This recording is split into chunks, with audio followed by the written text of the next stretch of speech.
бизде болуп жаткан шайлоо процедуралары Кыргызстанда легитимдүү өтүп жатабы же жокпу дегенге жооп бериш үчүн топтолгон топтун алгачкы негизи. Эми айта кетсек, бүгүнкү күндө мына Кыргыз Республикасында 4-октябрга аныкталган шайлоо жокко чыгарылды дагы. Ошонун үстүнөн кийинки шайлоону аныктап, президенттик, жогорку кеңештик шайлоолордун мөөнөттөрү аныкталып, анга карабастан жогорку кеңеш тарабынан мыйзамдарды, конституциялык мыйзамга өзгөртүүлөрдү киргизип, керек болсо мына азыркы учурда конституциялык референдум болот деген абал турат. Бул кырдаал абал деп санайбыз. Жана ошол учурда биздин өлкөнүн абалы менен эмне болуп кетет, кандай болуп кетет, ошону так билбей жатабыз. Эмне дегенде, бийлик өкүлдөрү бүгүнкү күндө эл менен сүйлөшпөй жатат. Эл менен сүйлөшпөй, өздөрү чечимдерди жеке кабинеттерде кабыл алып жатышат. Бул бүгүнкү күндө демократиялык принциптерге дал келбеген абал. Ошонун негизинде биз көз карандысыз юристтердин бирикмеси бүгүнкү күндө бийликти чакырып кетет элек. Эң эле алгачкысы элдер үчүн бүгүнкү күндө ачык диалог керек. Ошол ачык диалогдун негизинде бүгүнкү күндө бизге кылып жаткан кыймыл-аракеттер жана чечимдердин далилдери керек. Эмне үчүн кылынып жатат, бүгүнкү күндө элге түшүндүрүш керек. Ошол нерселер болбогондун себебинен бүгүнкү күндө көптөгөн кырдаал маселе ошонун айынан болуп жатат. Жана айта кетет элек, мына 4-октябрдан баштап өлкөдө канча деген дестабилдүүлүк болуш үчүн көптөгөн кыймыл-аракеттер жасалган. Жана эл аралык майданда бүгүнкү күндө биздин статусубузду эч ким толугу менен легитимдүү деп кабыл алган эмес. Ошол легитимдүү деп кабыл алынбагандын негизинде бүгүнкү күндө мына бизде мамлекеттик бюджетте көптөгөн жетишпегендиктер бар акча каражат тарабынан. Жана биз эл аралык майданда көп өлкөлөр менен дипломатиялык тарабында кармашыбыз керек. Эмне дегенде, бизде эл аралык мыйзамдардын ратификация болгон. Ошолор негизинде мына айта кетиш керек, бул жылдын башында ковид менен форс-мажор болгон. Азыркы күндө бизде анга кошумча саясий дестабилдүүлүк жана мыйзамдар, алгачкы мыйзамдардын өзгөрүлүшү, бийлик бутактарын стабилдүүлүк болуп, легитимдүү болуп, эл аралык майданда таанылбаганын негизинде бүгүнкү күндө бизде көптөгөн рисктер турат. Бул кырдаал абал деп атап койсо болот. Ошонун негизинде азыркы учурда мен спикерлерге сөз бергим келет эле. Уважаемые присутствующие, я хотела несколько слов сказать и на русском. Вот я упомянула о том, что на сегодняшний день положение Кыргызской Республики очень сильно зависит от наших стратегических партнеров, страновых партнеров. Да? И на сегодня мы знаем, что у нас есть дефицит в государственном бюджете, который покрывается за счет грантовых поддержек, дотаций, кредитов. И если нас на сегодня международное сообщество не признает как легитимные ветви власти, то мы на сегодня имеем большие риски для того, чтобы не просто развивать, но и стабилизировать наше с вами положение. И цель юридического сообщества – это мы требуем открытый диалог представителей власти с гражданским обществом, с гражданами Кыргызской Республики. И мы выступаем неким мостом в требовании открытости и соблюдения законности и легитимности.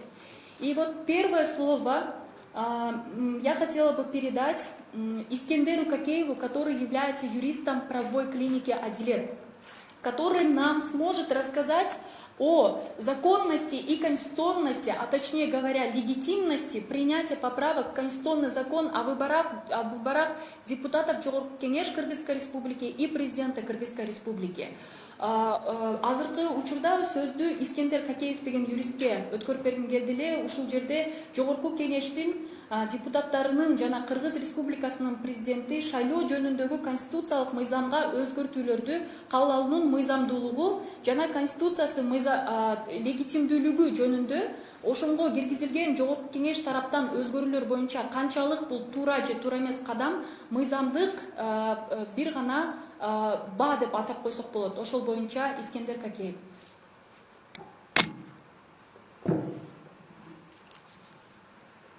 Спасибо.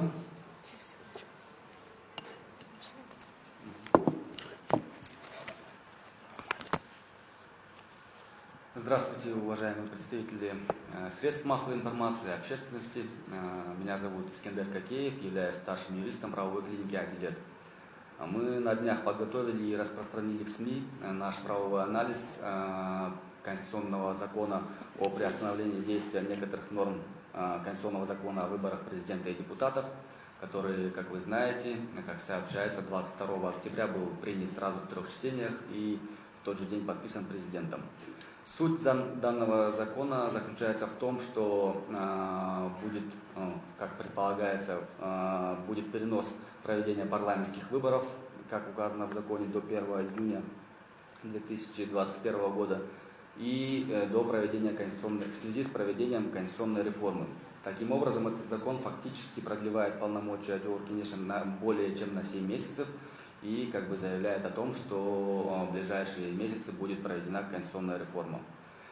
По итогам правового анализа данного закона мы установили целую массу нарушений как Конституции, так и законодательных норм, поскольку порядок принятия законов четко регламентируется сразу несколькими законодательными актами, там, закон о нормативных правовых актах, закон о регламенте Джохор Кенеша и так далее.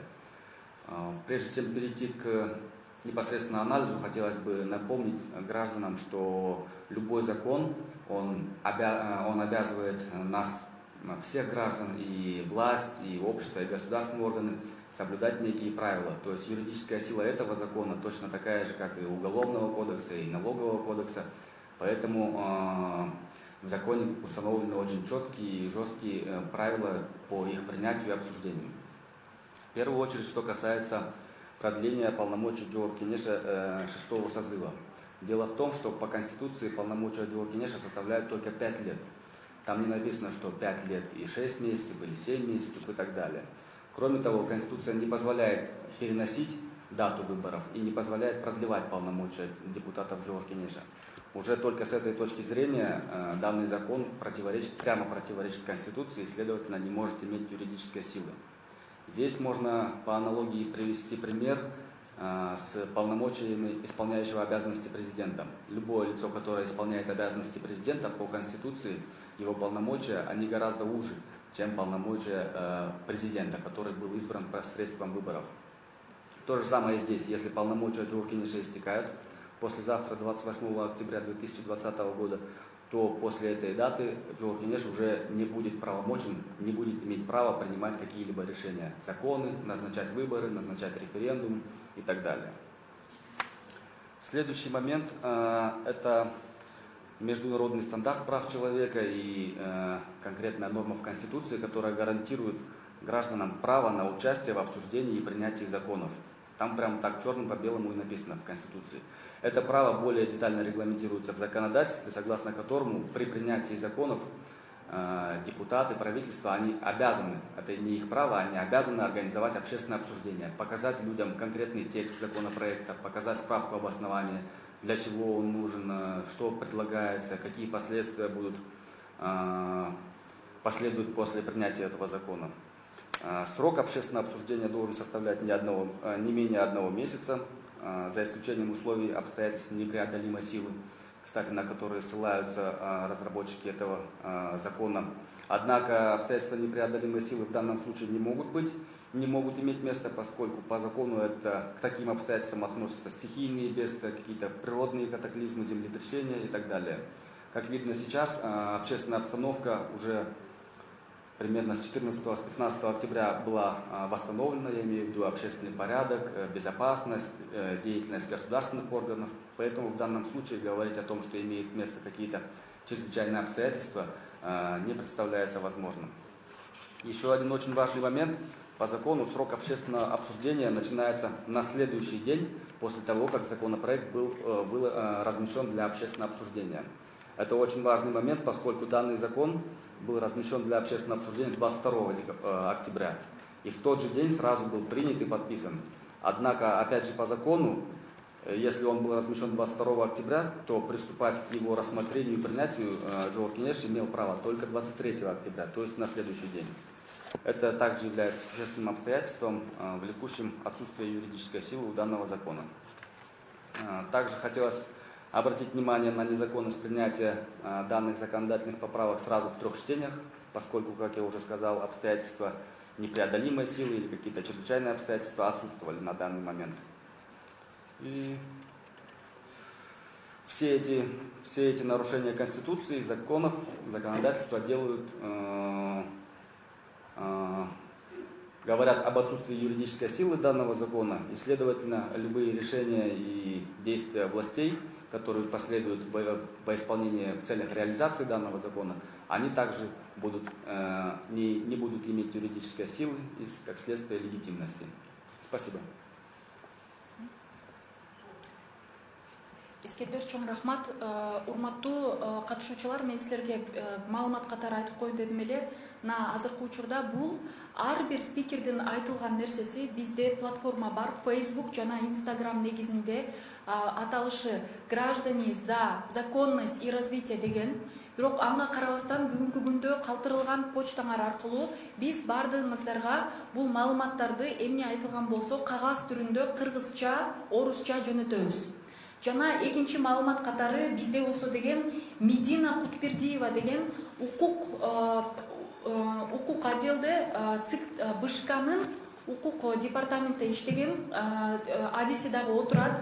Азыркы учурда суроолорго келгенде, эгерде БШКга тиешелүү суроолор болсо, ушул Медина адис бизге жооп берет. Жана на русском теперь сказать то, что вот, уважаемые представители, получается, на данном этапе все информации, которые оговариваются, они будут размещены, и ряд уже статей размещены на базе правовой клиники Адилет и также на платформе «Граждане за законность и развитие», которые размещены на Фейсбуке и Инстаграме. И получается, у нас присутствует Медина Кутбердиева, это эксперт правового отдела Центральной избирательной комиссии. При возникновении вопросов она нам будет отвечать. И я хотела бы ваше внимание заострить на одном, то, что вот правовая клиника Адилет подтверждает, что на сегодняшний день все принимаемые решения в отношении инициирования об изменении конституционного закона о выборах депутатов Жогорку Кеңеш и президента Кыргызской Республики — это антиконституционные, нелегитимные действия, которые никаким образом не подлежат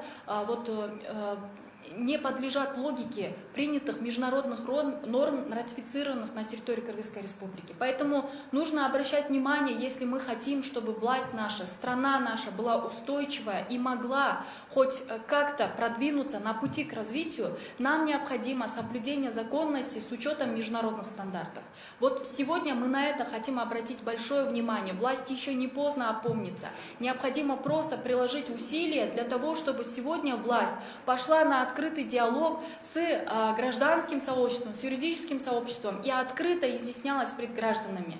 На азыркы күндө бизде болуп жаткан антиконституциялык, легитимдүү эмес бардык жолдордун бир гана белгисин бул правовой клиника Адилеттин юристи бизге далилдеп кетти.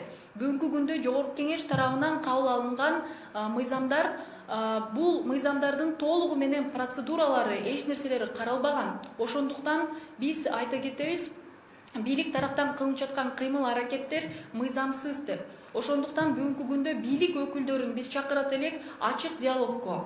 Бул юридикалык сообщество, анан кийин коомдук уюмдар менен бирге отуруп сүйлөшүш керек, жарандарга талкылаш керек, түшүндүрүш керек эмне үчүн болуп жатат. Эмне дегенде популизм эртеби кечпи өлкөнү жакшы абалга алып келбейт. Кийинки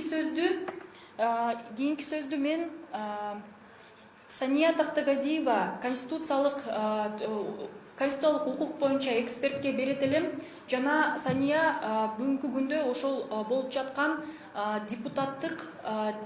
депутаттыкка шайлоо боюнча, Жогорку Кеңештин шайлоосу боюнча толук маалыматты берет. Слово я хотела передать эксперту по конституционному праву Сане Тактагазиевой, которая последние, вот вы видите, по постпроисшествийным ситуациям очень активно дает экспертизы, выражает не только экспертизу, но и свою гражданскую позицию.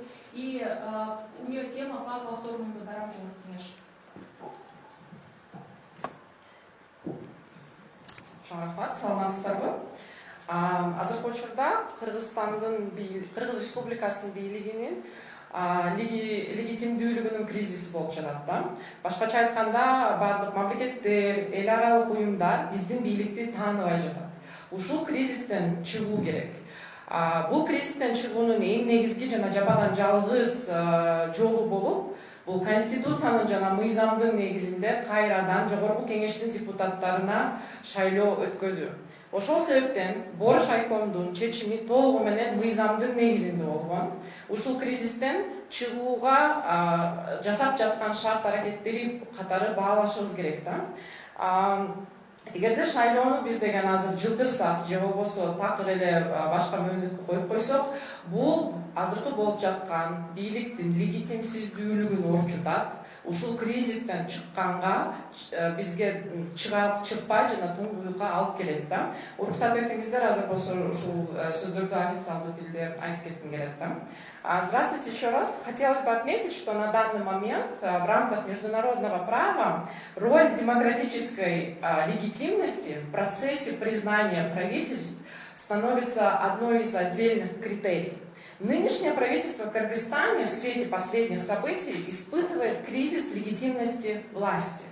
Есть острая необходимость в юридической и в легитимном признании нашего правительства на международном уровне. Единственным верным путем или выходом из кризиса является своевременное проведение открытых, честных и справедливых выборов депутата Жогорку-Кенеш. Отмена или перенос выборов депутатов Жогорку-Кенеш приведет к усугублению кризиса легитимности власти Кыргызской Республики как на международном, так и на национальном уровне. На данный момент в нынешнем контексте единственным законным и верным решением по выходу из кризиса легитимности власти является постановление ЦИК о назначении повторных выборов депутатов Жогорку-Кенеш на 20 декабря 2020 года. ЦИК является конституционным органом, в исключительную компетенцию которого входит подготовка и проведение выборов в Кыргызской Республике. В рамках своих прямых конституционных обязанностей Центральная избирательная комиссия, учитывая сложившуюся общественно-политическую ситуацию и в целях стабилизации ситуации, признала выборы 4 октября недействительными. Далее, на основании статьи 38 и 63 Конституционного закона Кыргызской Республики о выборах, объявила повторный выбор депутатов Жогорку-Кенеш на 20 декабря 2020 года. Далее, что мы видим?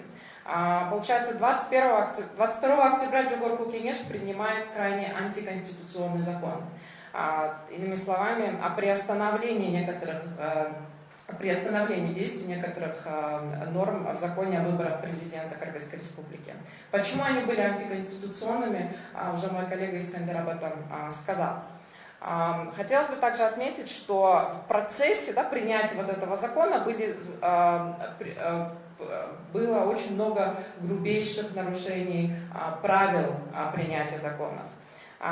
Далее хочется отметить, что сейчас уже запущен процесс оспаривания данного конституционного закона в рамках Конституционной палаты. Соответственно, сейчас на данный момент мы просто обязаны дождаться решения Конституционной палаты по вот этому вопросу.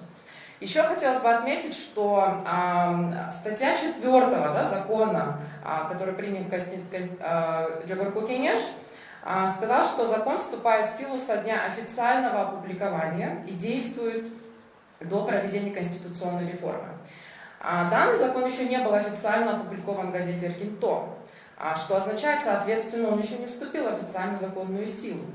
И более того, нигде в тексте закона не указано, что он применим с обратной силой. ЦИК объявил повторные выборы 21 октября, в то время как данный закон еще не вступил в законную силу. Соответственно, даже если этот закон вступит в силу, решение, постановление Центральной избирательной комиссии остается законным и в полной силе, даже после вступления этого закона в силу. Что мы имеем далее? 24 октября административный суд города Бишкек принял решение о признании недействительным постановления ЦИК о признании недействительным итогов голосования. Получается, основной мотивацией суда было следующее. Первое, суд сказал, что ЦИК, не определив результаты выборов, иными словами, не подведя официальный итог выборов, назначили повторные выборы. Стоит отметить, что суд не принял во внимание тот факт, что Центральная избирательная комиссия при принятии своего постановления о назначении повторных выборов уже подвели итоги выборов. Еще самое важное, во время своего решения, получается, административный суд сослался на конституционный закон Жогорку Кенеш, принятый 22 октября, который еще не вступил в силу. Соответственно, данное решение суда тоже с юридической точки зрения вызывает множество вопросов и однозначно должно быть обжаловано в кассационном порядке. По закону и в пределах своих полномочий Центральная избирательная комиссия в этой ситуации сделала все, что могла. Все нарушения во время выборов были направлены в ГКНБ, соответствующие правоохранительные органы. Так вот, именно эти органы все это время бездействовали и продолжают бездействовать.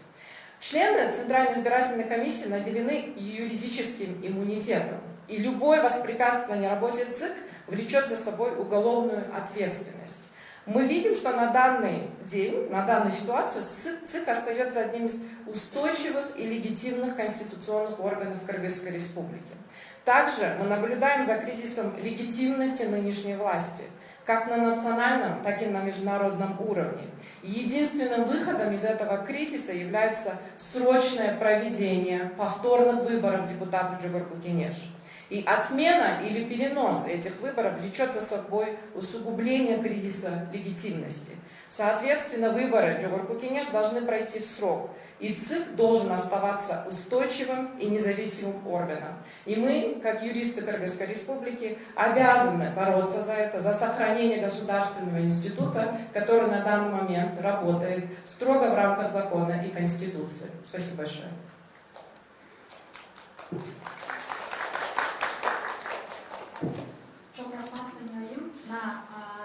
Айтып кеткендей эле, бул азыркы учурда биз кандай гана бийликтен талаптарды мындай каалап жатабыз. Эң биринчи бул көз карамсыздык камсыз кылуу керек да.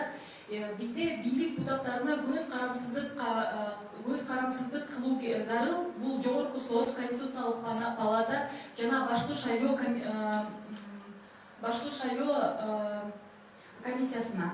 Бул эң биринчиси. Экинчиси болсо деген бизге деген карым кайсы эмнеде болбосун жогорку кеңеште конституциялык мыйзамды бир күндө кабыл алып коюшту. Бул тарыхый мөөнөттө эч бир өлкөдө болбогон практика. Биз бул нерсени токтотушубуз керек. Бул антиконституциялык. Жана ошол жерде айтып кетет элек, азыркы учурда кассация тарабынан же болбосо конституциялык палатага иштерди жарандык коомдон беришсе, аны болсо деген 6 ай карайм деп жатышат. Эмне үчүн жогорку кеңеш чечимди бир күндө кабыл алып туруп, анан кийин конституциялык палата 6 айда мөөнөтү менен кабыл алыш керек. Бул тең эмес бүгүнкү күндө түзүлгөн кандайдыр бир шарттар. Бул дагы антиконституциялык, легитимдүү эмес мыйзамсыз жолдор. Жана үчүнчүсүн айтып кеткенде, бул айтып кеттик, кайталанган шайлоо бүгүнкү күндө өтүш керек өз мөөнөтүндө деп. Бул болсо деген мыйзамдык процедуралар. Биз ошол легитимдик жолдон эч бир учурда кайтпашыбыз керек. Кийинки сөздү азыркы учурда кийинки спикерибизге бергим келет эле. Айжан Арзакунова, юрист жана адвокат, бүгүнкү күндө бул милиция тарабынан канчалык кылынып жаткан иштери мыйзам чегинде өткөрүп жатат, ошол боюнча айтып кетсин.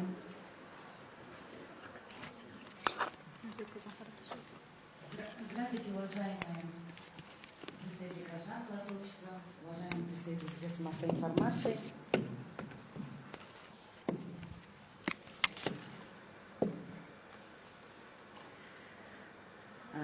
Всем нам известно по последним новостям, что сейчас на данный момент у нас проходит досудебный порядок расследования по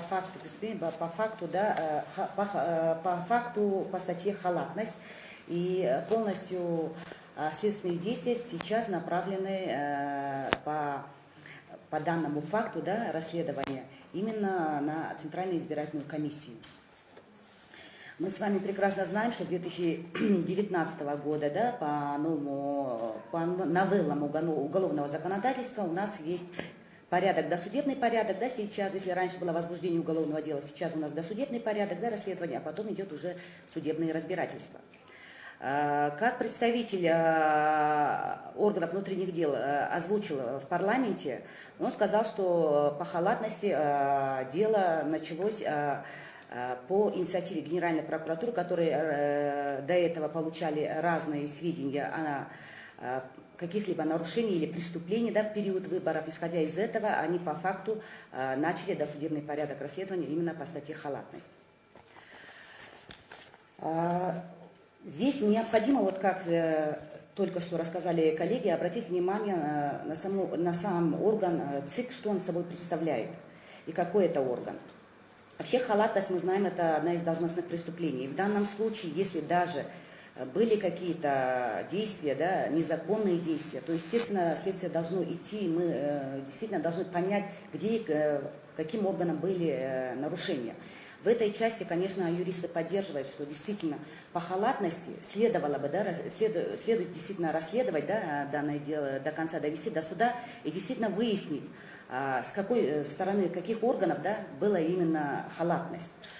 С учетом того, что здесь мне передали постановление о разрешении производства выемки, да, то есть полностью идет направленность следственных действий идет по отношению к Центральной избирательной комиссии. Что такое халатность? Халатность, вообще, давайте к статье, да, обратим внимание, это ненадлежащее исполнение, да, обязательств каких-либо должностных лиц, тем, что они легкомыслием к этому отнеслись, либо незнанием отнеслись, и после этого произошли какие-либо правонарушительные, привело к каким-то правонарушениям. То есть человек отнесся к этому халатно, то есть какое-то лицо. Но орган, мы знаем, что Центральная избирательная комиссия – это коллегиальный орган, любые решения они принимали коллегиально. Здесь конкретное отдельное лицо единолично не принимало какие-либо решения. По подследственности есть такое понятие, как подследственность. То есть если халатность – это должностное преступление, то подследственность данного расследования, да, следователя, это относится к ГКМБ. И данное, если посмотреть постановление о разрешении производства выемки, здесь идет ходатайство со стороны органов внутренних дел. Так откуда же у нас идет сейчас халатность по даже расследованию данного уголовного дела? Более того, необходимо обратить внимание, что если посмотреть на данное постановление, здесь говорится, в связи с чем это начали досудебное разрешение данного преступления. И кого подозревать конкретно сейчас, вот это неизвестно, потому что уведомления конкретным лицам еще не дали о том, что они подозреваются в совершении данного преступления. Однако по факту сейчас идет расследование. Дело в том, что здесь в постановлении говорится, что в связи с тем, что были сопровождения подкупом, были административные ресурсы использованы, подкупы были голосов избирателей. В связи с этим вот направление идет расследование по халатности по отношению к Центральной избирательной комиссии. И сейчас можно понять, что кто занимался конкретно подкупом. Если действительно по факту расследовали надзорный орган, и исходя из этого они по факту начали досудебный порядок расследования, то кто занимался подкупом? Мы прекрасно знаем, что во время выборов, да, мы все следили за средствами массовой информации, и мы слышали именно со стороны избирателей, со стороны представителей политических партий, которые озвучивали именно представителей каких-то политических партий, которые занимались подкупом, исходя из этого поступали жалобы. Но, однако, подкупом мог бы заниматься Центральная избирательная комиссия, даже если по факту.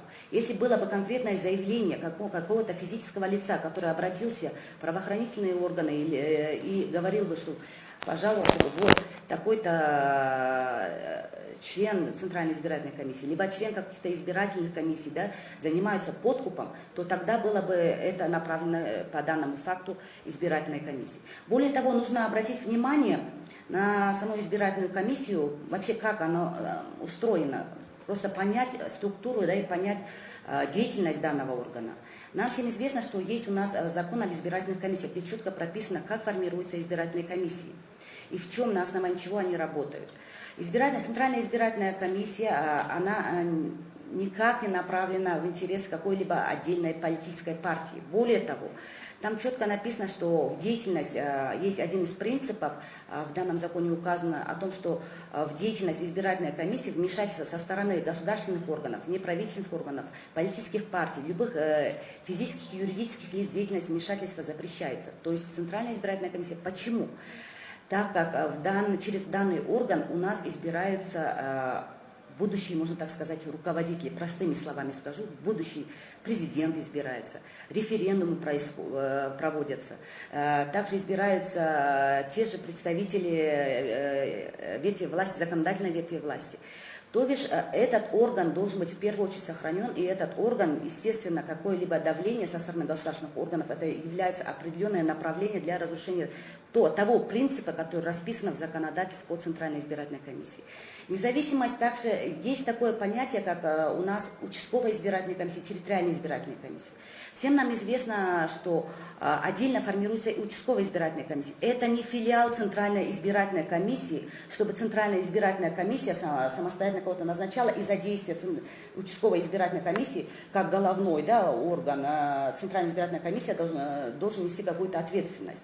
То есть участковая избирательная комиссия у нас формируется половина от представителей политических партий, которые политические партии сами выдвигают будущих членов, да, участковой избирательной комиссии, а также половина от представителей местного самоуправления. Точно так же формируется у нас территориальная избирательная комиссия. Также политические партии направляют своих представителей в качестве членов территориальных избирательных комиссий, и половина обратно же от представителей местного самоуправления. То бишь каждый орган самостоятельно формируется. И есть в участии, конечно, проведение жеребьевки, но однако представители, обратно же я говорю, что это идет представители сообщества, представители из тех субъектов, которые в дальнейшем будут участвовать на выборах. Решение, поэтому именно в законодательстве, в Конституционном законе о выборах четко прописано, что действия участковой избирательной комиссии, это если происходит какие-либо незаконные действия, да, или считаем, что эти действия как-то нарушают права субъектов, других субъектов, да, данного процесса, избирательного процесса, то тот субъект может в первую очередь пожаловаться в участковой избирательной комиссии. Если участковая избирательная комиссия не согласна с решением, принятым решением, они обжалуют в территориальную избирательную комиссию. Это четко прописано у нас в Конституционном законе о выборах.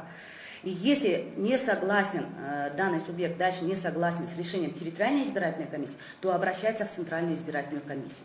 И после Центральная избирательная комиссия берет, уже рассматривает данный фактор, и уже коллегиально они принимают решение.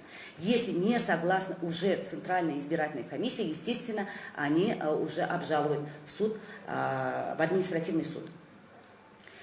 И здесь конкретно, то здесь мы будем рассматривать уже незаконные действия, бездействия. А уголовный состав преступления уже по халатности, это уже совершенно другое. Если Центральная избирательная комиссия или участковая избирательная комиссия, либо территориальная избирательная комиссия, при этом, когда осуществлял, реализовывал свои действия, да, и оно выходило за рамки тех нормативно-правовых актов, которыми используют избирательные комиссии, и они не обратили на это внимание, либо в нарушение данных актов пошли, то есть в этом уголовный состав, заинтересованность, да, данной избирательной комиссии, да, и есть какой-то состав уголовного преступления, то тогда, естественно, этот конкретный субъект, он обжалует и напишет заявление в правоохранительный орган, скажет: извините меня, пожалуйста, вот здесь, вот, например, Центральная избирательная комиссия у меня занимался подкупом, да, мне дал денежный, ну, если подкуп, то Центральная избирательная комиссия, естественно, предлагает деньги, да, если по логике взять, то тогда, естественно, тот субъект конкретным заявлением обратится в соответствующий правоохранительный орган.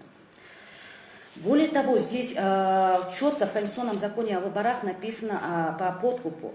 По подкупу там написано, что это уголовный состав преступления. И подкуп расписан у нас в Уголовном кодексе. И, естественно, даже если посмотреть, да, Уголовно-процессуальный кодекс, обратно же, какой орган должен расследовать и реагировать на данное преступление. То есть Центральная избирательная комиссия никак не мог расследовать уголовные дела, да, это было бы уже превышение, потому что уже Центральная избирательная комиссия на себя берет функцию правоохранительных органов. В данном случае здесь, если взять халатность, которую меняют, то есть пытаются подозревать, да, в этом, хотя уведомление еще о подозрении не было вручено, я еще раз скажу, конкретному физическому лицу, то здесь, естественно, халатность должна, если применить, если действительно будет расследоваться это объективно и законно, то мы должны посмотреть, какой орган не отреагировал и на эти факты своевременно не дал соответствующую оценку, да, по тому, который в законе указано, какой орган этим должен заниматься.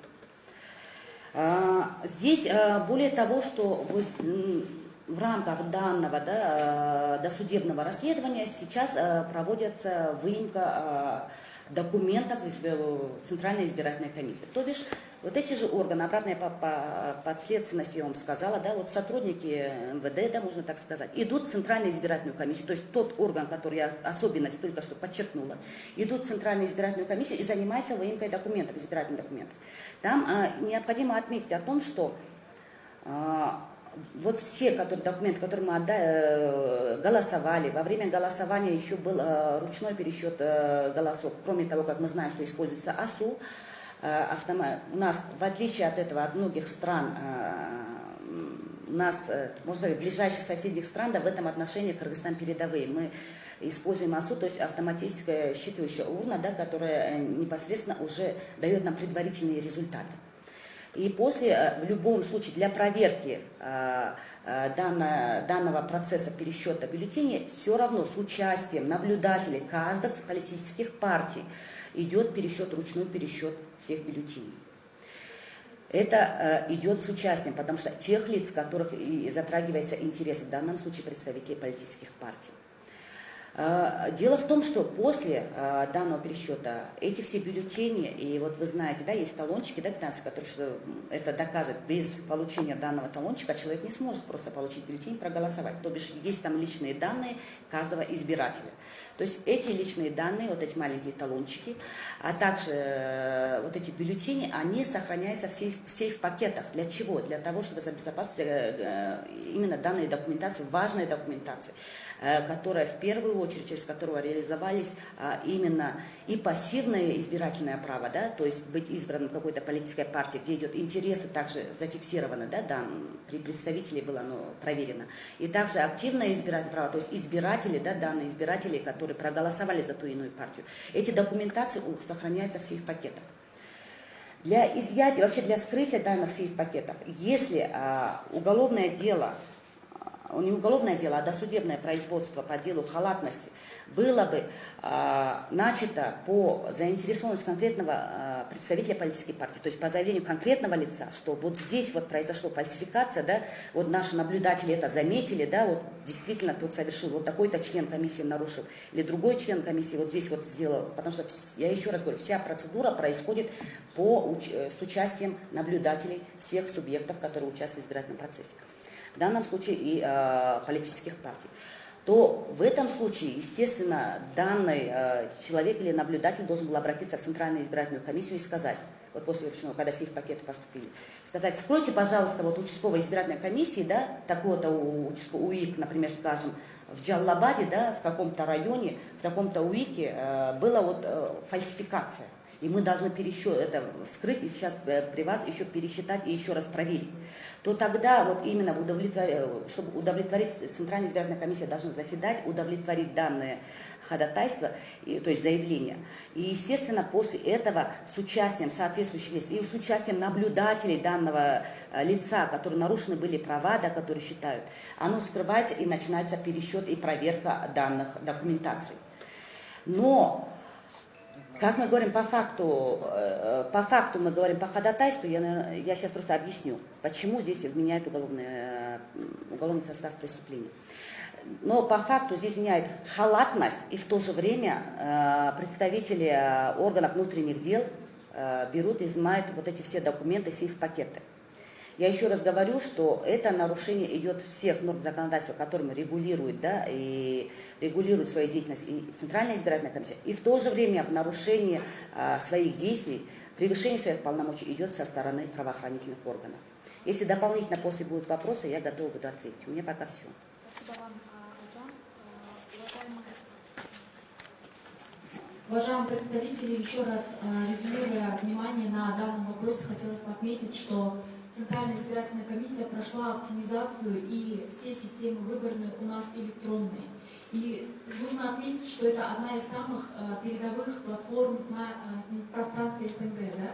И еще в период проведения выборов создается координационный совет, который законом как раз-таки регламентировано, куда входят представители Министерства внутренних дел в том числе, и входят и представители Генеральной прокуратуры. И в день выборов они как раз-таки все сидят и вместе регулируют эти вопросы. Эти вопросы не только касаемы ЦИК. Хочется обратить ваше внимание на то, что Центральная избирательная комиссия сегодня один из единственных единых легитимных институтов на территории страны, которые может обеспечить прозрачному и справедливому формированию ветви властей. Поэтому нам очень важно защитить законность существования ЦИК, законность пребывания ЦИК и также призвать действовать в рамках легитимности. Следующее слово я бы хотела передать Бекболоту Касаболотову, юристу правовой, юристу партнерской группы «Прецедент», который выступит на тему неизменность состава ЦИК как условие воспроизводства легитимной власти. Здравствуйте, уважаемые участники сегодняшнего брифинга, представители средств массовой информации и представители гражданского общества. В своем выступлении я бы хотел дать правовую оценку инициативы, исполняющей обязанности президента Садыра Джапарова по отзыву членов ЦИК по президентской квоте. Для начала хотелось бы отметить, что Центральная избирательная комиссия обладает конституционно-правовым статусом и является легитимным органом. Его деятельность регулируется Конституцией, законом об избирательных комиссиях и Конституционным законом о выборах. Согласно 106 статье Конституции, ЦИК обеспечивает подготовку и проведение выборов и референдумов в Кыргызской республике. На сегодняшний день, учитывая общественно-политическую ситуацию в стране, на ЦИК возлагается огромная ответственность по проведению предстоящих президентских и парламентских выборов. И для начала я бы хотел рассказать о том, как формируется состав ЦИК и каков срок его полномочий. Да? Состав ЦИК состоит из 12 членов и формируется сроком на 5 лет. Он формируется, избирается Джоур Кенешем и формируется так, следующим образом. 1/3 по представлению президента, 1/3 по представлению парламентского большинства и 1/3 по парламентской оппозиции. Да? Полномочия действующего ЦИК начинаются со дня ее первого заседания и прекращаются после первого правомочного заседания нового состава ЦИК. Следует отметить, что период избирательной кампании по выборам президента и депутатов Джоур Кенеш или референдума, срок его полномочий продлевается до окончания избирательной кампании или кампании референдума. Согласно части 7 статьи 5 Закона об избирательных комиссиях, деятельность состава ЦИК не может быть приостановлена до истечения, в связи с распуском Джоур Кенеша, изменением состава коалиции фракции Джоур Кенеша и прекращением и досрочным прекращением полномочий президента. И в этой связи хочется отметить также, что сам факт досрочного прекращения полномочий президента не может быть основанием освобождения от должности президента. Относительно понятия отзыв членов ЦИК по президентской квоте следует отметить, что такого понятия в законодательстве Кыргызской республики не имеется. Есть понятие освобождения от должности членов ЦИК. И Закон об избирательных комиссиях предусматривает исчерпывающий перечень оснований для досрочного освобождения членов ЦИК, среди которых нет предложения или инициативы президента по отзыву членов ЦИК. Да. Бытует мнение, что Джоур Кенеш, ссылаясь на закон о регламенте, поменяет состав ЦИК. Да? Я хочу немного внести ясность. Согласно 125 статье закона о регламенте Джоур Кенеша, да, Джоур Кенеш может внести предложение о досрочном освобождении президента, то есть членов ЦИК. Да? И здесь необходимо отметить, что данное предложение поступает от президента, 2 фракций и 2 комитетов. Да? Но само предложение, оно должно быть обосновано. Обосновано оно может быть только в том случае, если основания досрочного освобождения членов ЦИК подпадают по закону об избирательных комиссиях. Да? Также следует отметить, что сам закон о регламенте, пункт 21 части 1 статьи 3, он указывает на то, что Джоур Кенеш избирает состав ЦИК и прекращает полномочия членов ЦИК только в случаях, предусмотренных законом. В В случае, если кто-то видит какие-то противоречия с законом о регламенте и законом об избирательных комиссиях, мы хотим отметить, что существует еще и закон о нормативных правовых актах, согласно которому в случае противоречия нормативно-правовых актов, имеющих равную юридическую силу, а в данном случае мы и говорим о законе о регламенте и законе об избирательных комиссиях, будет действовать тот нормативно-правовой акт, который регулирует деятельность именно данных правоотношений, а именно правоотношений, касающихся избирательных прав и полномочий членов ЦИК. Мы считаем, что любая попытка изменить состав ЦИК в период проведения выборов, досрочных президентских выборов и повторных парламентских выборов, да, или очередных парламентских выборов, является давлением на ЦИК. И считаем недопустимым менять состав ЦИК по той инициативе, которую предлагается исполняющим обязанности президента. Спасибо. Спасибо вам, Бекболот. Вот, уважаемые представители данного брифинга, вы просмотрели, мы, получается, юристы дали краткое разъяснение, и хочу вам ответить, что сейчас время мы хотим передать на вопрос-ответы. Прошу вас, вот те, у кого есть свободное мнение, либо же вопросы, 1 минуту, пожалуйста, не больше 1 минуты, и давайте мы дискуссию еще продлим на 20-25 минут, чтобы сейчас вот далее могли взять, может быть, у юристов. Да? И еще юридическое сообщество вас заверяет в том, что это не полный состав. Мы готовы расширяться, мы ждем инициативных экспертов, юристов, которые готовы поработать в такой очень нестабильный период для страны, раз. И два, мы, получается, готовы для средств массовой информации, для гражданских представителей, кому необходима поддержка инициативы, чтобы вы к нам обращались, и мы готовы вам давать за короткие сроки законодательное разъяснение. Урматтуу катышуучулар азыр бүгүнкү суроолор көтөрүлүп, сураныч 1 мүнөттөн көбүрөөк эмес убакыт алынсын. Жана ошого биз жооп бергенге даярбыз. Андан сырткары дагы болгон суроолорубузга бизге кайрылсаңыздар болот. Толуктообуз менен силерге жооп берип, кагаз түрүндө бергенге даярбыз.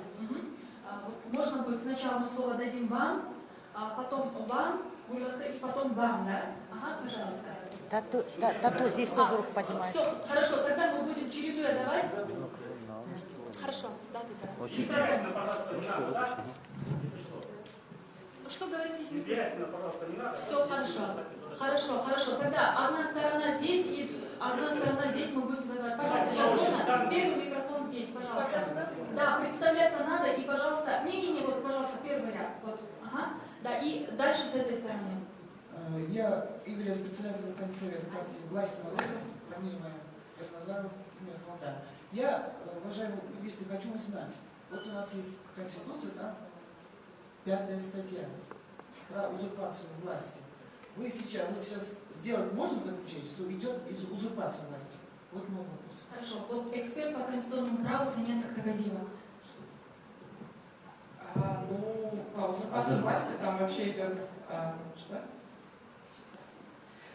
Там, смотрите, это получается вкупе несколько уголовных статей в Уголовном кодексе. Это должно быть вкупе, например, то, что сделали депутаты Джогор Кукиниш 22 октября, это чистой воды является злоупотреблением должностных полномочий своих.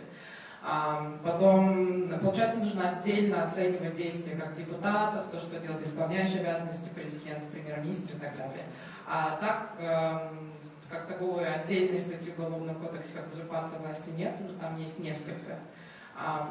Тут, получается, смотрите, дальнейшие действия какие должны быть. Сейчас уже запущен процесс о обжаловании конституционности вот этого закона, да, в Конституционной палате. Соответственно, будем ждать их ответа. Но здравомыслящий юрист понимает, да, то, что там как в процессуальном, так и в материальном плане было очень много нарушений, допущенных в этом законе. И, соответственно, как бы уже можно предполагать, что этот закон был антиконституционным. Потом, если он его признает антиконституционным, соответственно, эти выборы должны пройти 20 декабря, как это вот постановил ЦИК. И никакого референдума не должно быть, пока новый созыв Джогорку-Кенеш не придет, потому что по Конституции срок полномочий Джогорку-Кенеш ограничен там, ровно 5 лет. Даже если есть статья 71, которая говорит, что там их срок заканчивается с приходом следующего созыва, а то, что сейчас 6-й созыв делает, это просто называется срок дожития. И они не имеют никакого права, ни легитимного, ни правового, ни морального, использовать этот срок для таких фундаментальных и критических мер, как конституционная реформа. Спасибо. Пожалуйста, слово вот с этого блока дальше представителям средств массовой Я сейчас информации. скажу, у меня несколько вопросов, сколько Да, пожалуйста, не больше минуты, прошу вас. Не больше минуты. Я не уложусь, если честно, поэтому. Не, вы знаете, Я сейчас я вас прошу соблюдать регламент. Минуту постараюсь, минуту уложиться, все. Политическая партия «Чел назад», если честно, моя позиция, конечно, очень много вызывает вопросов по этой ситуации. Микрофон. Свою пресс-конференцию проводите, зачем он нам нужен? Нам юристы нужны, давайте. Нет. Уважаемые представители, я вот что хочу сказать, да, вот. Свою пресс-конференцию проводите. Нет, я понял. В рамках 1 минуты у вас есть возможность высказаться, и я вас прошу, чтобы это было заявление в рамках юридических тем, никак это не должно касаться политических тем или лояльности. Да. Представители СМИ, есть вопросы? Да, пожалуйста. Вот, можно? И сейчас вам после этого. Добрый день, меня зовут Дарья Подольская, 24 КИДЖИ. У меня вопрос к экспертам. Скажите, пожалуйста, вот вы несколько раз повторили, что парламент 6-го созыва не имеет права назначать референдум. Я в этом плане не согласна. Но 1 сентября 2020 года истек срок моратория на внесение поправок в Конституцию. Депутаты получили все права, полномочия и возможности менять Конституцию. В этом случае парламент может, насколько я поняла, может быть, вы меня разубедите, я буду вам за это признательна. В этом случае парламент может внести поправки, какие ему нужны, не назначая референдум. Тогда как быть? У нас новый, тогда получается, что у нас 7-й созыв будет избираться по смешанной системе, пропорционально-мажоритарной. И мы получим президентскую форму правления. Спасибо вам. И вообще кто-нибудь читал программу Микинчиля? Вот все говорят о проекте поправок в Конституцию, там, в принципе, все это отражено. Можно вот это прокомментировать? Да, Дарья, спасибо вам за вопрос. По поводу вопросов, касаемых целой Конституции и конституционного референдума, это будет следующий брифинг, мы вам действительно дадим информацию. Но сейчас именно по конституционному закону я хотела слово передать Искендеру Кокееву.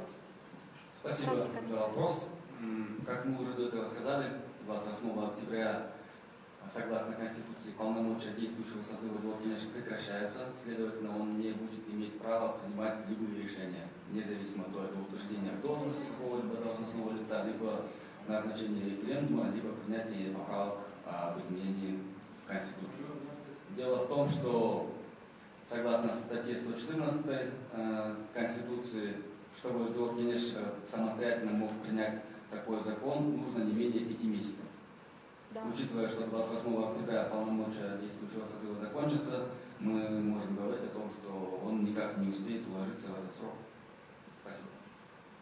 Уважаемые представители политических партий СМИ, сейчас я вот вам слово передам, я хочу ваше внимание акцентировать на том, что мы здесь собрались не для того, чтобы выяснять отношения. Мы живем в одной стране, и нам нужно единство. Сегодня информационное пространство заполнено политическими, популистическими заявлениями. Нам необходим конструктив, и мы то сообщество, которое нейтрально обеспечиваем этот конструктив и готовы выслушать каждого. Но я вас прошу сейчас здесь проявить эту лояльность.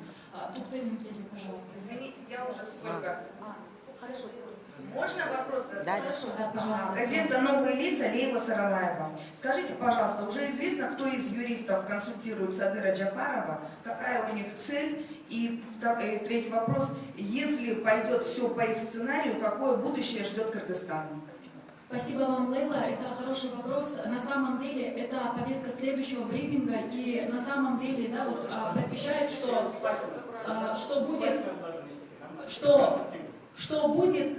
будет на сегодняшний день выставлена вот публичность проект новой Конституции. Нам необходимо дождаться. Мы не имеем права на сегодняшний день ориентироваться на те информации, которые являются слухами. Я прошу вас соблюдать вопросы. Поэтому мы на этот вопрос можем ответить в период, когда будет опубликовано. Вы не консультативных юристов, да? как раз? Извините, мы не сможем на этот вопрос публично ответить. Прошу прощения. Скорее всего, наверное, он сам должен ответить, кто его консультирует. Достор,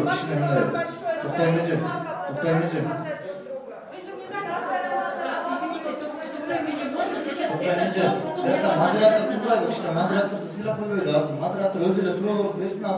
Хорошо, Алина, пожалуйста, с этого блока. Ага.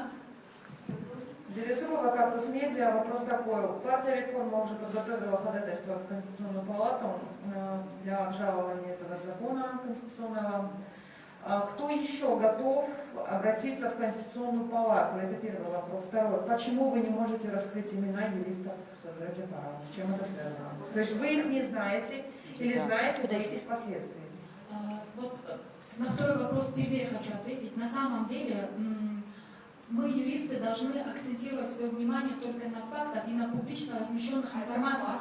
И на самом деле на сегодняшний день нигде нету имена инициаторов и рабочих групп, кто в этой рабочей группе состоит. Поэтому, извините, но это платформа, где юристы должны опираться на факты. Поэтому мы этот вопрос упустим. Но мы к этому вопросу готовы вернуться в период опубликования. Второе, по поводу, да, сейчас, вот именно подачи в Конституционный суд, на сегодняшний день это делает права клиника Адилет, партия «Реформа» и ряд гражданских активистов, и мы готовы объединиться и подавать. Да, мы готовы отстаивать этот вопрос, и мы на этом пути. Пожалуйста, вот не больше 1 минуты, пожалуйста, да, Туктаим Муджи. Не больше. Спасибо большое, что организовали такую платформу, это первое. Микрофон. Какой вопрос? И второй вопрос вот такой. Второй вопрос. Вы знаете, что лежит около... У меня все моих заявлений лежат в ГКНБ, в прокуратуре и в МВД по бездействию ЦИК с момента выборов. Второе. То, что особые биометрии до сих пор не имеют сроков сертификатов.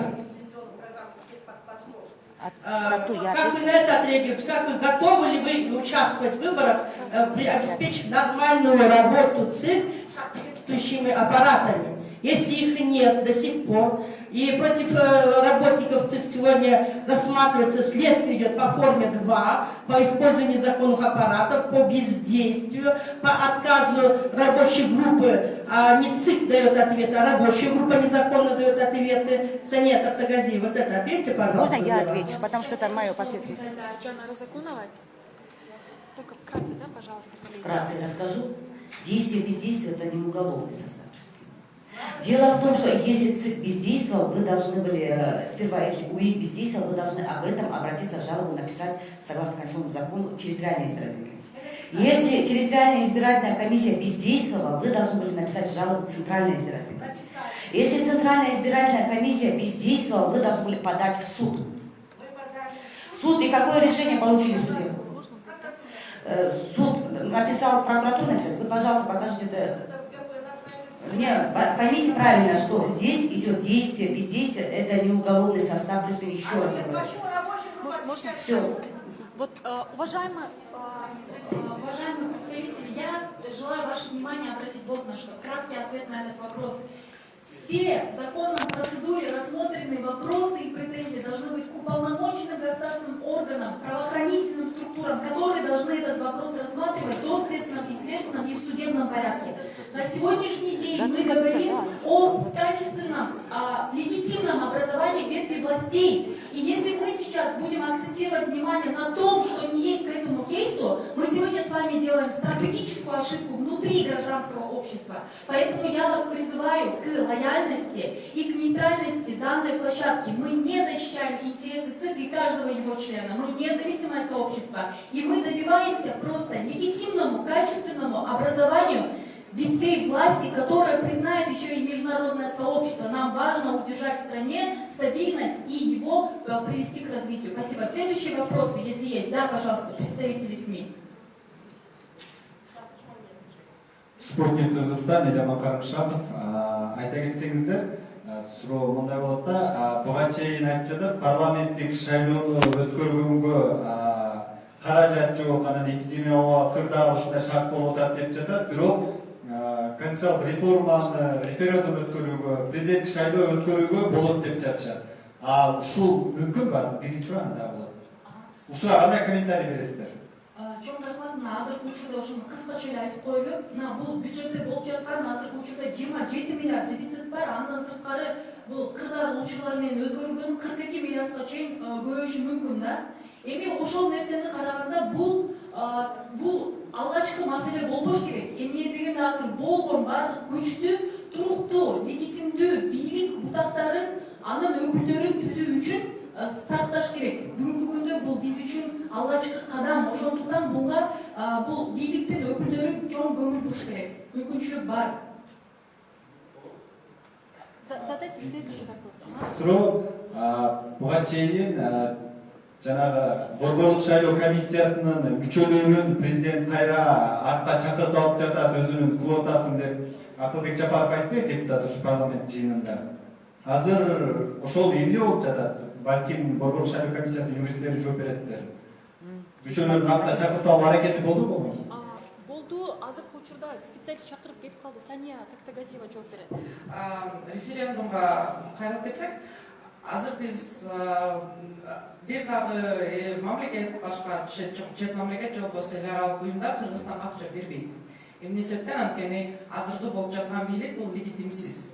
Ал эми эгерде ошо акча каражатын алалып десек, анда биз бирден бир ошо шайлоону өткөрүп туруп, легитимдүү жогорку кеңештин 7-сазыбын чыгарып туруп, андан кийин гана ошо эл аралык уюмдардын арасында болобу же башка мамлекеттердин тарабынан болобу акча каражат алып, анан реформа кылсак болот да. Ал эми ошо квота катары кетсек, бул мыйзамда так жазылган да. Неме черным по белому написано, ошо ыйгарымдарын аткарган президент квота менен Боршайкомдун мүчөлөрүн чакыра албайт деп. Бул дагы эгерде ошого жол берсек, бул дагы бир мыйзамды бузуу болуп саналат. Чоң рахмат. Дагы сураныч 2-3 суроо, андан кийин бүгүнкү күндө брифингди бүтүрсөк. Жыйынтыгына чыгасак. Пожалуйста, Скажите еще раз. Скажите, пожалуйста, вот вы сообщили о том, что полномочия депутатов 6-го созыва заканчиваются 28 октября. Есть еще мнение о том, что они заканчиваются с момента вступления в силу депутатов 7-го созыва, 71-я статья. И вот еще есть несколько мнений юристов, да, то есть какое мнение будет все-таки конечным и правильным? Будете ли вы оспаривать в Конституционной палате именно вот эту поправку, по которой полномочия депутатов 6-го созыва продолжаются? Потому что надо все-таки точку с этим вопросом ставить.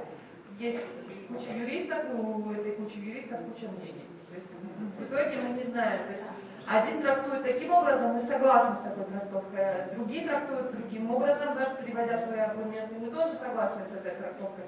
Где в конце концов истина? Спасибо. Спасибо. Спасибо. Вопрос ясен.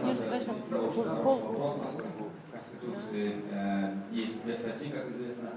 Но в любом случае вторая статья, на которую вы сослались, статья 71, она не может никаким образом продлевать полномочия депутатов. Следовательно, более 5 лет у них полномочия. Потому что 5 лет. Там не 5 лет и 1 месяц, не 5 лет и 2 месяца. Конституция, вот, да, я вам отвечаю, я продолжаю. Дело в том, что если срок полномочий 5 лет, то тогда все выборы должны быть произведены таким образом и назначены таким образом, чтобы депутаты следующего созыва приняли свои полномочия до истечения 5 лет. Это раз. Второй вопрос по поводу толкования. Дело в том, что толковать Конституцию сейчас по нашему законодательству не может никто, ни один орган. Единственный вопрос, единственная возможность — это путем обжалования какого-то закона на предмет его конституционности в Конституционную палату. Но тогда нужно найти какое-то положение закона, которое будет противоречить Конституции, обратиться в Конституционную палату, и если палата принимает, тогда она уже в своем решении может дать разъяснение. И, возможно, она даст свое разъяснение вот в этом ходатайстве партии «Реформа». Отлично. Я еще хочу добавить к этому комментарию, это очень насущный вопрос. Мы должны ориентироваться на международную практику. В международной практике есть термин, понятие краткий и долгий парламент. Есть парламент по своему, как он должен существовать, и такое было часто в Англии. И опираясь на этот момент, никогда ни одного однозначного ответа мы в юридическом сообществе не найдем. И юристы тоже, представляя разные сообщества, мы независимое сообщество, но представляя разные сообщества, будут пользоваться этим моментом. Но я хочу ваше внимание акцентировать то, о чем ранее говорила моя коллега Сания. На этот момент нужно очень детально обратить внимание. Она сказала о том, что парламент уже проработает свои 5 лет. После того, как уйдет срок 5 лет, она должна все сделать для того, чтобы не кардинально менять положение в стране, а сделать все для попытки стабилизировать положение в стране. Что означает стабилизация? Это сделать все ради того, чтобы сформировался следующий созыв парламента в кратчайшие сроки. 2. Она должна принимать любые функциональные, то есть 6-й созыв должен действовать. Это ответ на ваш вопрос. До момента, пока сформируется следующий 7-й созыв. Он имеет место быть. Но тут вопрос есть в самом понятии, какие решения они имеют право принимать. Вот на это нужно основной акцент сделать. Они имеют право принимать функциональные решения для стабилизации в стране. Это означает первый акцент поставить на формирование правительства, на формирование следующего созыва. Это объявить повторные выборы. Но вопрос, касаемый конституционных законов и референдума, это является стратегической задачей для страны, на которую они не имеют морального или легитимного права. Это практика долгих парламентов в мире. Я прошу на это зациклить огромное внимание, об этом ранее моя коллега упомянула. И последние 2 вопроса, пожалуйста. Да, пожалуйста. Меня зовут Гульбака Мусалеева, я представляю партию «Реформа». У меня вопрос относительно Конституции, где говорится, что ее исполняющий обязанности президента не может формировать правительство, исполняющий обязанности президента не может быть кандидатом в президенты. Так? И теперь некоторые юристы трактуют так, но он же параллельно является премьер-министром. Значит, он может. Вот это дайте, пояснение дайте, пожалуйста. Что первичнее? Если он исполняющий обязанности президента, то автоматически полномочия по премьер-министру должны быть приостановлены. Да, хотелось бы отметить, что президент по Конституции Кыргызской Республики не формирует правительство. Формирование правительства – это исключительная обязанность коалиции большинства, да, Джугурку Кенеш. Потом, получается, да, это норма, она императивная. Исполняющий обязанности президента не может участвовать на выборах досрочных. Почему? Потому что это логично. Если он взял на себя ответственность в этот критический момент, как исполняющий обязанности президента, он должен взять полноту ответственности. Это не означает, что за месяц до выборов возьмет, сложит себя с полномочий, пойдет на выборы. Тогда изначально зачем надо было становиться исполняющим обязанности президента? У нас был спикер законный. Вот он должен был по Конституции стать исполняющим обязанности президента. Но его же ведь спеснили, правильно? Соответственно, сейчас, если он готов был быть исполняющим обязанности президента, он должен был знать изначально, что он не имеет права баллотироваться кандидата в президента. И это точка, это норма императивная. Там нету «если» или «может быть». Вот так и трактуется. Спасибо. Дополнение вот к тому, что мы получили комментарий, сейчас просто исполняющий обязанности президента, он же подписывает указы о назначении высокопоставленных лиц. Вот об этом вопрос. То есть, значит, эти указы не имеют силу или как? Исполняющий обязанности президента на сегодняшний день официально утвержден и имеет право исполнять те функциональные обязанности, которые прописаны по Конституции. И он позволяет право назначать. Но, получается, дополнительно идти на новые президентские выборы, мы говорим о том, что закон имеет ограничения, и мы должны следовать букве закона. Уважаемые представители СМИ, уважаемые представители гражданского общества, я, завершая свою резолюцию, хочу озвучить все, что было на русском и на кыргызском языках.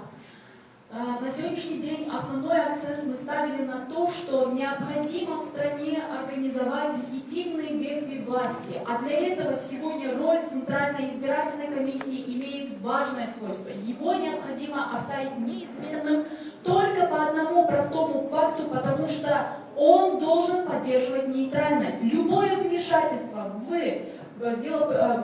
деятельность ЦИК на сегодняшний день в случае не конечной легитимности всех ветвей власти приведет к дальнейшей слаженной работе, к образованию стабильных ветвей власти. Поэтому мы призываем представителей власти на сегодняшний день делать все свои действия в соответствии с законодательством, в соответствии с нормами международных прав. И мы призываем к тому, что повторные выборы должны быть первее, чем конституционный референдум, потому что конституционный референдум должен инициировать 7-й созыв Жогоркенеш, которые будут полностью обладать легитимностью. Урматтуу катышуучулар, биздин брифингтин катышуучулары, рахмат келип бергениңиздер үчүн. Мына бүгүнкү күндө биздин өткөрүлгөн брифингтин алгачкы жыйынтыгы мындай болсун. Биз бүгүнкү күндө Кыргызстандагы бийлик бутактары легитимдүү мыйзам чегинде иштегенди талап кылабыз. Жана бийлик өкүлчүлүктөрүн элдер менен бирге диалогко чыгып туура иштегенге дагы талап кылабыз. Андан сырткары бүгүнкү күндө бийлик бутактары туруктуу, легитимдүү түзүлүш үчүн, кийинки учурда функционирование болуш үчүн эмне керек? Бүгүнкү күндө бизге ошо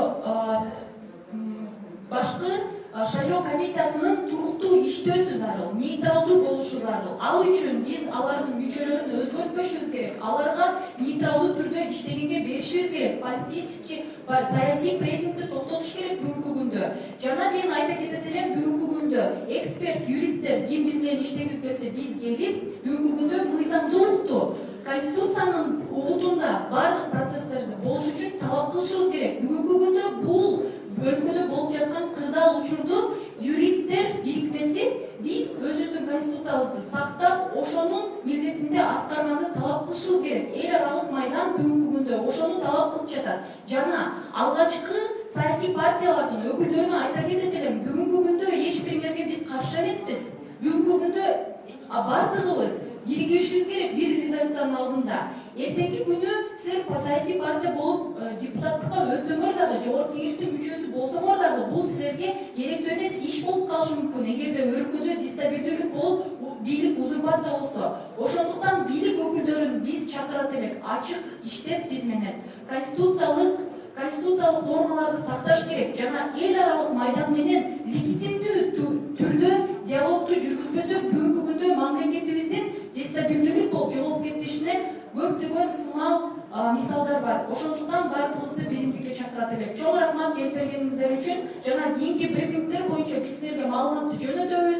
Жана ар бириңер калтырган тарифтер боюнча болгон беренелерди, биздин аналитикалык жумуштарды дагы сиздерге жөнөтөбүз. Чоң рахмат көңүл бурганыңыздар үчүн.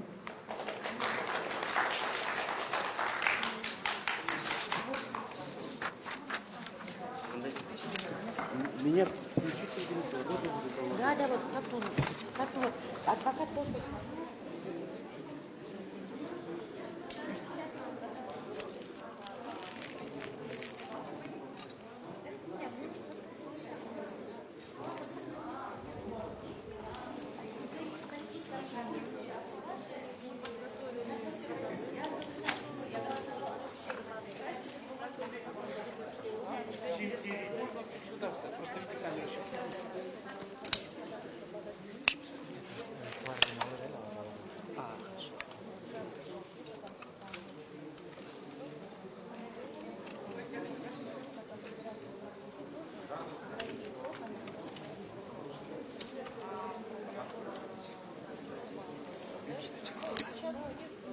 Противовес вот, происходящей вакханалии, произвол вот этому беззаконию, единственный противовес – это Конституционная палата. Правда, нет уверенности в том, что Конституционная палата примет объективное, законное и справедливое решение, потому что очень много было таких случаев, когда Конституционная палата просто прогибалась под власть, и это было в 2016 году. Поэтому, тем не менее, есть законные процедуры, которые мы должны использовать. Палата может отменить закон или как она вообще работает? В нашем обращении мы обосновали, что конституционный закон о приостановлении некоторых норм закона о выборах, он противоречит Конституции, причем мы обосновали противоречие многочисленным нормам Конституции, там не одна и не две нормы. Там несколько норм Конституции. В первую очередь этот закон ущемляет наши права. Это право избирать и быть избранными. Это право участвовать в обсуждении законов и принятии государственных решений. Значит, мы обосновали это тем, что все, что происходит, это ведет к узурпации власти, которая запрещена Конституцией. То есть там достаточно много аргументов в пользу неконституционности принятого Жогорку Кеңешем закона. Конституциялық палатаға қайырылған жаңа арыз бойынша қысқаша эмнелерди негиздедиңер, анан кандай баягы жооп болот деп күтүп жатасыздар? Эми бул жерде мындай да, Конституциялык палатага биз кайрылуу даярдап койдук. Жанагы 22 октябрда кабыл алган мыйзам күчүнө кирери менен биз Конституциялык палатага кайрылабыз. Ал жерде негизги жүйө Конституциялык палата жөнүндө конституциялык мыйзамдын өзүндө көрсөтүлүп турат. Конституциялык палата ишти карап атканда, кайрылууну текшерип атканда, мыйзамда көрсөтүлгөн тартипте кабыл алындыбы же жокпу деген негизде текшерет деп турат да. Ошонун негизинде биз мына тартип бузулду. Мына бул жерде юристтер дагы брифингде айтып кетти. Мыйзам бузулганы мына баарыбызга эле маалым болуп турат. Анткени конституциялык мыйзам деген бир күндүн ичинде эч качан, бир сааттын ичинде эч качан кабыл алган эмес. Бул деген Кыргызстандын парламентаризм тарыхында болбогон окуя да. Анын өзүнүн мөөнөттөрү бар. Ал сөзсүз түрдө коомдук талкуудан өтүш керек. Ар бир жаранычный коомдук талкууга катышууга укуктуу деген кепилдик бар Конституция. Бирок ошол тартипти дагы, процедураларды дагы, биздин укуктарыбызды дагы тебелеп тепсеп туруп эле бул мыйзамды бир күндө демилгелеп, бир күндө эч кандай талкуудан өткөрбөй эле Акылбек Жапаров өзү ошол жерде айтты. Силер убакыт аз болуп калды, окубай калдыңар депчи. Депутаттар кабыл алып атканда бул мыйзамды окуган да жок, талкууламак түгүл. Ошон үчүн бир сааттын ичинде эле бул 3 окуудан бул мыйзам кабыл алынып калды. Мына ушул жүйөлөрдү келтирдик. Анткени процедурасы бузулуп кабыл алган мыйзам бул мыйзам деп эсептелинбейт. Мыйзамда ал көрсөтүлүп эле турат да. Анан болгондо дагы бул жерде жана сөзсүз 3 окуу, анан 3төн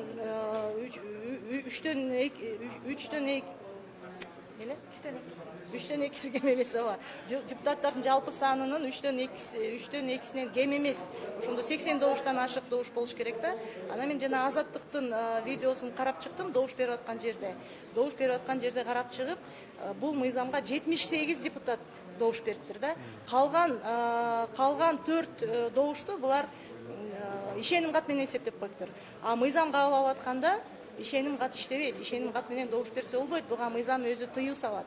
Ошон үчүн кабыл алып атканда дагы булар өздөрүнүн баягы вице-спикер Мирлан Бакиров бул өзүнүн баягы депутаттык милдеттерин кыянатчылык менен пайдаланып туруп, жөн жерден эле 3 ишеним кат менен 83 добуш кылып эсептеп коюп атат да. Ошон үчүн кабыл алганда дагы мыйзам бузулду. Эми бүт жерде эле мыйзам бузулуп атат. Ушул жүйөлөрдү келтирдик. Анан дагы бир нерсе, бул баягы кайталанып өтө турган шайлоо, бул негизги шайлоонун эле ошол эле процессте бул жаңы шайлоо эмес. Бул жаңы шайлоо эмес. Ошон үчүн ар бир шайлоо өзүнүн логикалык немесине чыгыш керек да. Сөзсүз түрдө жаңы легитимдүү Жогорку Кеңеш түптөлүп келиш керек да. Шайлоонун негизиндечи бул абдан маанилүү. Анткени азыркы Жогорку Кеңештин ыйгарым укуктары, 5 жылдык ыйгарым укуктары бүтүп атат. Булардын бир дагы чечими мындан ары мыйзамсыз болуп эсептелинбейт. Жогорку Кеңештен көп нерсе көз каранды да. Жогорку Кеңеш өкмөттү түптөйт. Жогорку Кеңеш бир топ кызмат орундарына адамдарды шайлайт, дайындайт.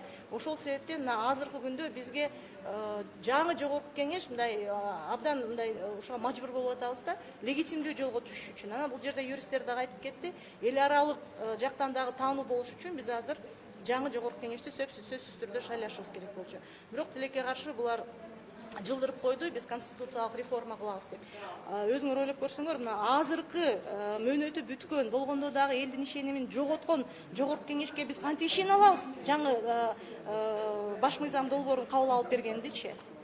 Эгерде ушундай боло турган болсо, бул баш мыйзам башынан эле жараксыз болуп калат атпайбы? Буга ишеним дагы болбойт, эл аралык коомчулук тарабынан дагы эч кандай таануу болбойт да. Бул абдан опурталдуу мыйзамсыз жолго түшүп алдык. Клара, тиги конституциялык палатачы кайсы мөөнөттү караш керек? Мисалы силердин арызда буларга бир жарым жыл керек дейт го. эми жалпы мөөнөтү жарым жыл болуп эсептелинет, бирок 2016 жылы ага карабастан 10 күндүн ичинде корутунду чыгарып берип койбоду эле жана Атамбаевдин конституцияга өзгөртүүлөрдү киргизип аткандачы. Ошон үчүн бул жерде кыска мөөнөттө караганга негиз бар. Анткени шайлоо мөөнөттөрү кыска да, шайлоо мөөнөттөрү кыска. Булар ошого таянып туруп, кыска мөөнөттө бизге карап бериш керек да, биздин корутундуну. Биз аны эми суранабыз, бирок эми андай деле менин чоң ишенимим жок конституциялык палатага, анткени бул күнгө чейин деле бийликтин буйругун булар аткарып келген. 2016 жылы деле аткарган, башка чечимдер боюнча деле аткарып келе жатат. Мен аны баягы өзүм ал жерде иштеп турганда деле көрдүм. Ишеним жок, бирок мыйзамда көрсөтүлгөн коргонуу ыкмалардын баарын биз азыр колдонууга милдеттүүбүз да. Анткени биз азыр конституциялык түзүлүштү, парламентаризмди, конституциянын баалуулуктарын, жалпы эле бийликтин легитимдүүлүгүн коргоп атабыз. Ошон үчүн бул немебизде өзүбүздүн азыркы ушу позициябызда биз катуу турабыз дагы, болгон мыйзамдуу жолдордун баарын пайдаланабыз. Клара, скажите, пожалуйста, вот